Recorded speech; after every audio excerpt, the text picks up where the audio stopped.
401k plan is a tax-advantaged retirement account offered by employers that allows eligible employees to contribute a portion of their salary up to a set amount each year. Unlike traditional pension plans, in which the employer promises a specified monthly benefit at retirement, 401k plans are funded by contributions directly deducted from the employee's paycheck. The best part is that many companies match your contributions up to a certain percentage of your annual salary, say 4 or 5%. That's essentially free money. The 401k has two varieties, the traditional 401k and the Roth 401k. With the traditional 401k, employee contributions are made with pre-tax dollars, lowering your taxable income today. Your contributions grow tax-deferred until they're withdrawn in retirement, at which point you'll pay income taxes on your contributions and their earnings. Any 401k withdrawal that occurs before age 59 and a half, however, may be subject to an additional tax and a 10% penalty. With the Roth 401k, contributions are made with after-tax dollars, meaning you don't get a tax benefit today.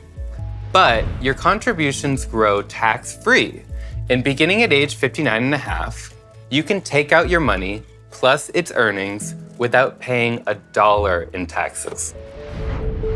One thing to note, there are contribution limits set by the IRS that determine the maximum amount you can contribute to a 401k every year, and these change annually. But any matching funds from your employer don't count towards these limits. So if you receive an employer match, you can actually exceed these limits each year with no concern. All right, now that we've talked about 401ks, let's cover IRAs. An IRA allows anyone with earned income to save thousands a year for retirement. You can save on a tax-deferred or a tax-free basis so you can build cash even faster.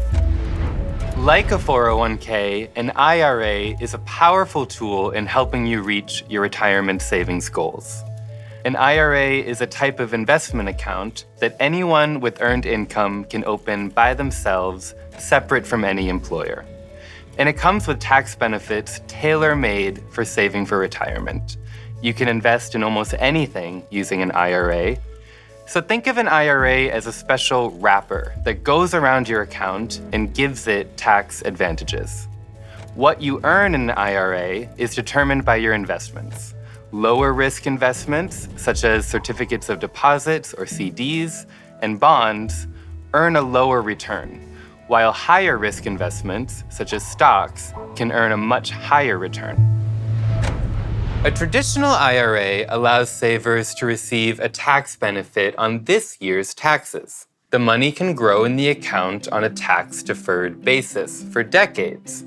And only when you take the money out in retirement do you have to pay taxes. Since you make contributions with pre-tax money, the IRS is giving you a tax break to save for retirement. These generous benefits don't last forever.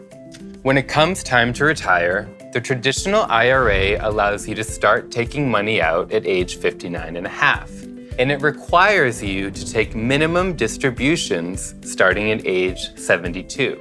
One downside to the traditional IRA is that the tax deduction for contributions begins to phase out if your modified adjusted gross income is above a certain level. So you could make a contribution to a traditional IRA and not receive any deduction, blunting one of its best features. On the other hand, a Roth IRA requires you to invest with after-tax money.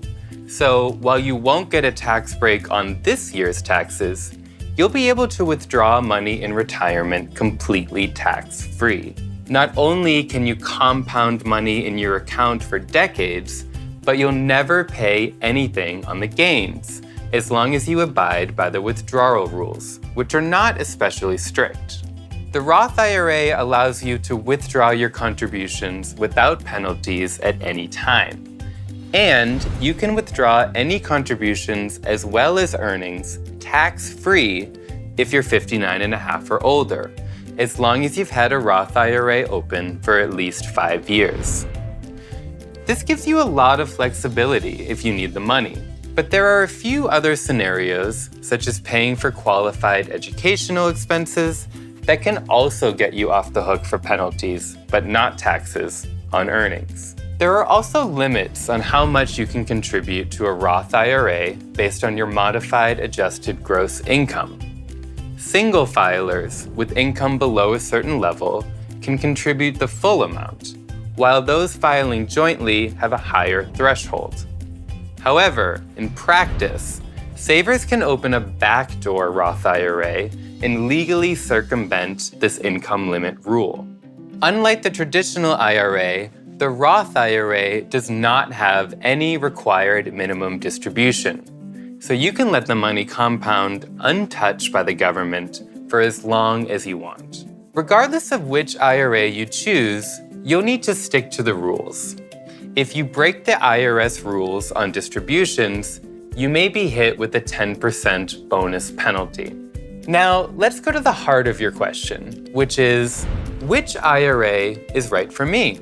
One way to consider the trade-offs between a Roth IRA and a traditional IRA is to consider your current tax situation compared to your anticipated future tax situation. If you're in a low tax bracket today and expect to be in a higher one in the future, it can make sense to pay the relatively low tax and enjoy the benefits of the Roth later, escaping the future's higher taxes.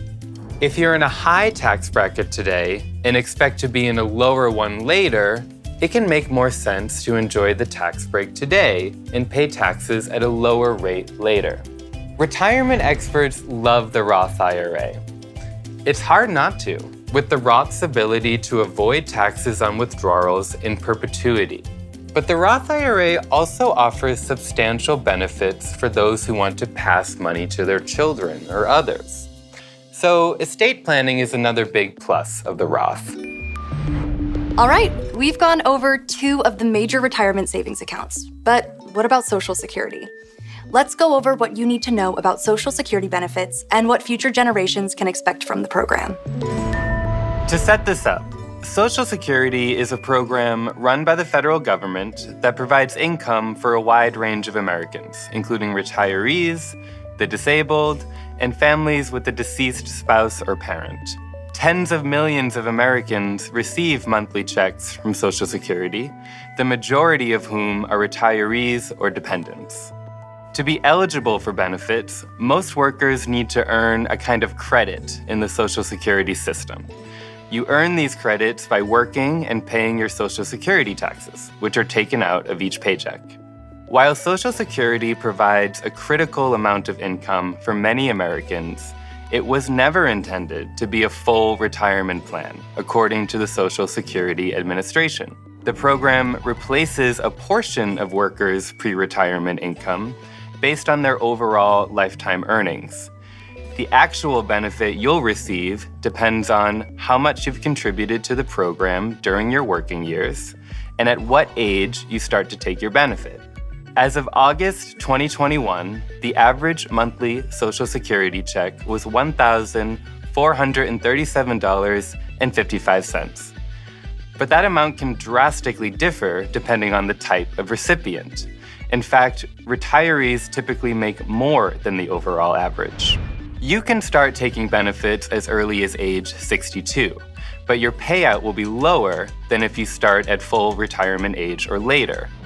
If you start collecting Social Security early, your monthly benefit will be about 0.5% less for each month before your full retirement age. So it can be costly to take your Social Security benefit as soon as you're eligible, especially if you live long after you retire.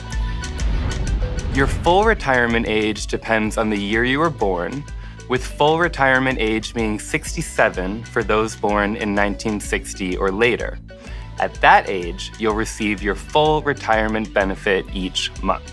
If you take your full retirement benefit, here's what % of your pre-retirement income could be replaced by Social Security. Very low earners may expect to receive 75% of their working income.